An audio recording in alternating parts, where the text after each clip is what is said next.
很多年轻人来问我，阿公阿嬷时代的人结婚就有孩子，为什么我们现在想要孩子就那么难？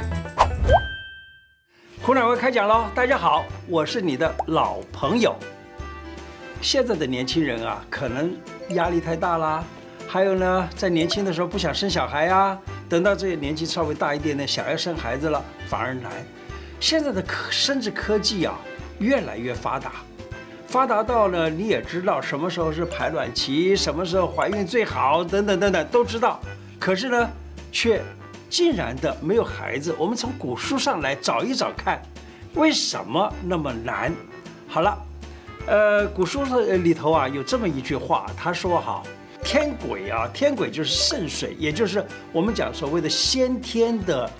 这个肾气啊，先天的气，我们讲人呢，他身体有先天的，有后天的。先天的气呢就是肾气，后天的气呢就是脾气啊。那么，妇科心法里头讲，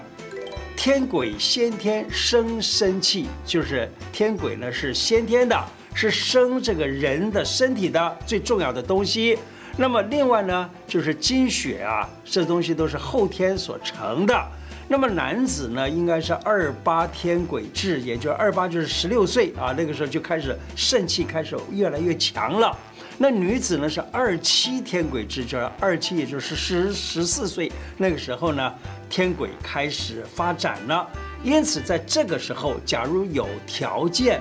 那结婚了的话呢，就应该可以生小孩。可是呢，妇科心法里面有特别的交代。经痛必带30娶，天癸20始世人，就是说，在这个大约30岁的时候娶妻子，然后呢，到了女生呢这20岁的时候呢才来嫁人，这样子的话呢，她才是能够生出最好的 baby。那么男人呢？跟女人他们在生小孩这个部分来讲的话，男人注重的是补气，女人呢注重的是补血。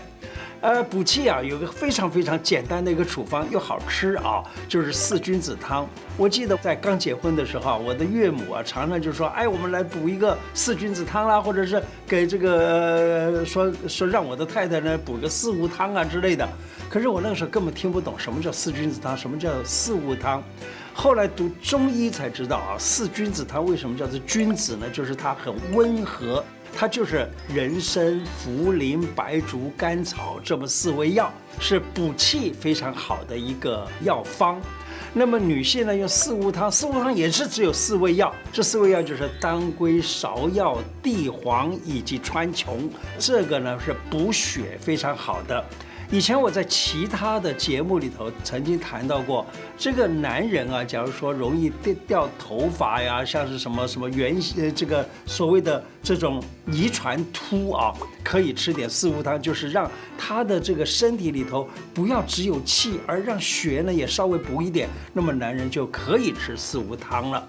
我的临床上啊，有很多女孩子都会问我，哎，我这个生理周期之后是不是要吃一个4物汤啊？对，生理周期之后就立刻吃1剂到2剂4物汤是很好的，但是平时啊也可以吃，1个星期吃1剂啊，或2个星期吃1剂啊，也都行。所以呢，我们现在就是讲，现在的人，假如说你想补气的话，请你准备一些4君子汤，想补血的话，准备一些4物汤。可是呢，有的时候你说，哎，我的这个儿子跟儿媳妇儿，我都让他给好好补一下子的话，或者是你自己呀刚刚结婚想要补一下的话，我告诉你有一个方法，4君子汤加4物汤，这个叫做8珍汤，就是气血双补。那这样子的话呢，可能你们要受孕的机会就多得多了，所以理想的受孕大概就是气跟血正常。可是现在常到这个药店里去买所谓的4物汤或4君子汤的话，大部分这个药房里面为了好吃啊，它就会给你加了很多其他东西，包括了桂枝啦、黄芪啦，或者是这个其他一些好吃的补骨脂啦之类的啊，好吃。那其实是不要，你就是4君子汤加4物汤，这就是一个非常好的一个补血补气的一个处方了。所以下次去买这个药的时候呢，你可以跟他讲，我只要纯4物、纯4君，然后回家煮个鸡汤。这个鸡汤呢，你也不必说非得要整只鸡啊，你只要用个鸡腿呀，或者是鸡胸肉啦之类的煮起来就很好。那么男生啊，最常犯的一个不容易怀孕的啊，不容易让自己妻子怀孕的一个主要的原因啊，常常都是看3C 产品看得太晚。那么还有呢，就是这个电脑啦等等这些 radiation 啊非常严重。那么所以呢，人要怀孕就比较困难了，看得太晚就也许错过了该怀孕的时间，辐射线也就是这个 radiation 造成了这个身体的某些个不适也不行，所以呢，应该要早睡才好。另外还有就是，有的时候因为心情太过于紧张啊，太过于这个要思考啊，因此呢就抽烟啦，这样子会让自己的身体啊有脾胃上面的问题，有脑里面缺氧的问题等等。这样子的话呢，他就更是疲倦而不容易使自己的妻子受孕了。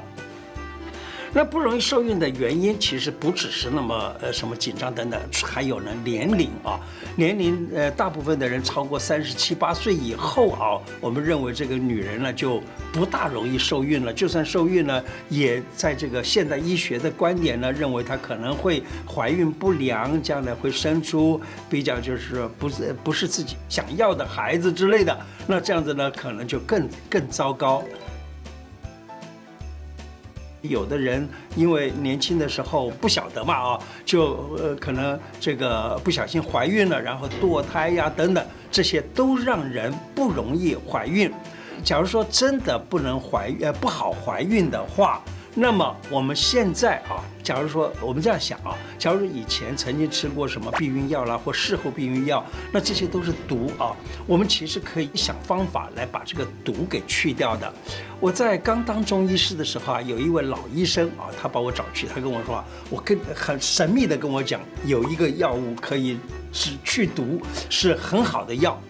那我就问他到底是什么，他很神秘的跟我讲，就是菊花茶。我说这么简单的一个东西，但当然他老医师他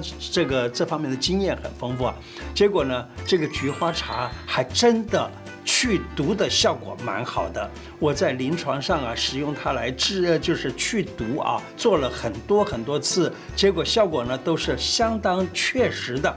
除了这个以外，还有一个去毒的处方，这是中医书上都记载的，就是黑豆汤。黑豆用什么东西煮呢？黑豆加一点点甘草，叫做黑豆甘草汤。那么这个东西要去毒的效果也是非常明显的。所以过去假如吃过药而不容易怀孕的，那么你就可以用这个。除了这以外，还有就是现在科技太过于发达，所以人呢很可能就是要吃冰啊，或者要吃比较不容易吃到的东西，那么现在呢都太容易吃到，因此呢子宫虚寒，那么怎么办呢？就要温啊，就要温脾胃，温这个子宫，温它的卵巢。那怎么温呢？其实有很多的药方子可以，我就讲刚才讲的这个4君子汤、4物汤合成的叫做8珍汤。除了这以外呢，女生可以吃一个方子叫做温经汤，也可以很容易的温卵了。还有一个方子哈，叫做当归生姜羊肉汤，它是羊肉有温补，然后呢里头有当归有生姜，都可以温补，那么温暖了子宫，那么手脚也会变得温暖，所以冬天的时候会比较不怕冷。有人问我啊，我想要准备怀孕了，什么时间是最好的时间？其实什么时间都是最好的时间啊，不是就没有任何的规定啊。有的人以为是在就是排卵日啊，是在下一次月经前的14天叫做排卵日。其实我跟一些中医师朋友曾经做过这样子的了解啊，很多的中医师朋友都讲，他说啊，其实有的人呢，他很奇怪，就是在刚刚月经结束的时候，那么他们有了行房，就有了孩子。还有的人呢，是在月经准备要来之前，竟然的那个时候入房就有了孩子。所以由此可见，排卵日并不是绝对的在下一次月经前14天，而是这一段时间里面都有可能，所以呢，随时准备吧，不要说是非得要准备哪一天，否则的话很可能错过时间了。那么有孩子没孩子，其实有的时候是看姻缘关系啊。这个姻缘呢，我很想跟大家分享一个故事，这是在佛经上面记载的一个故事啊。他说有一个人啊，过了40岁啊，他都还没有孩子。你知道以前的人要是40岁以后还没有孩子的话，这是非常严重的问题啊。这个人40多岁了还没有孩子，到处去找算命的，算命的都跟他说，你一定没有孩子，你不用再来找我了啊，来找我是没有这个是没有用的。可是呢，运气很好的就是有一天遇到了释迦牟尼佛。遇到了释迦牟尼的时候呢，就问世尊啊，请问你我有没有孩子？有，你这个20年之后，你这个孩子啊要来找我拜师。释迦牟尼已经告诉他了，他有孩子，什么意思啊？就是说20年之后要来拜师，意思就是说你这个孩子是我的，是我的弟子，你最好能够来我这个地方呢来拜师。结果没有多久，这个释迦牟尼一走了没多久呢，这个孩子就生下来了。后来这个孩子来拜师之后啊，立刻的就修成了罗汉。由此可见，是释迦牟尼要的孩子，表示说我们有没有这个姻缘关系，你好好的接引这个孩子吧，就是你怎么样让你结出一个好的缘分来。也许你因为修炼啦，结出好的缘分啦，结果生的孩子呢，可能就是佛的孩子啊，将来就能够很快的修成罗汉啦之类的。那假如说能够这样，当然是最好了。今天的内容就讲到这个地方。喜欢我的节目吗？假如喜欢的话，记得按订阅跟小铃铛。谢谢您，拜拜。